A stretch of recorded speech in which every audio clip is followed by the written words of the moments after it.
అగస్త్యుడు కాశీలో ఎక్కువ కాలం ఉండి తర్వాత దక్షారామం వచ్చాడు అనుకోండి.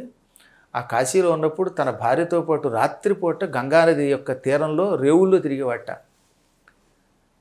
ఆనందంబున అర్ధరాత్రముల చంద్రాలోకముల్ కాయగా నానాసైకత వేదికా స్థలములన్ నల్దిక్కులన్ శంభు కాశీనాథున్ తరుణేందు శేఖరు శివున్ శ్రీకంఠునిల్ పాడుదున్ మేనెల్లన్ పులకాంకుర ప్రకరముల్ నిండారమి నేటిలోన్ ఆ మందాకిని ఆ త్రివేణి వలనంబు ఆ బాహ్య కక్ష్యాస్థలం బా మధ్యాంతర కక్ష్యలా విమల దివ్య జ్యోతి రుద్రంభణ శ్రీమద్విశ్వపతీశలింగము మదిల్ చింతింప కాశీ మహాగ్రామం విప్పుడు నా కనుంగవకు సాక్షాత్కారము గైకొను.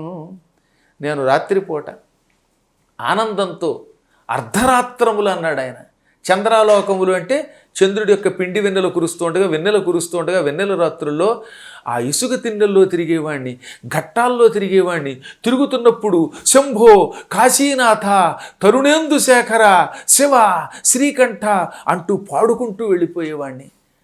ఆ మందాకిని నది అంటే గంగా నది మధ్య మధ్యలో త్రివేణి సంగమం, ఆ కాశీ పట్టణంలో ఉన్న విశాలమైన వీధులు, అప్పట్లో విశాలంగా ఉండే వీధులు, ఇప్పుడు ఈ ఇరుకు వీధులు అవడానికి ఔరంగజేబు అనే దౌర్భాగ్యుడు కారకుడు.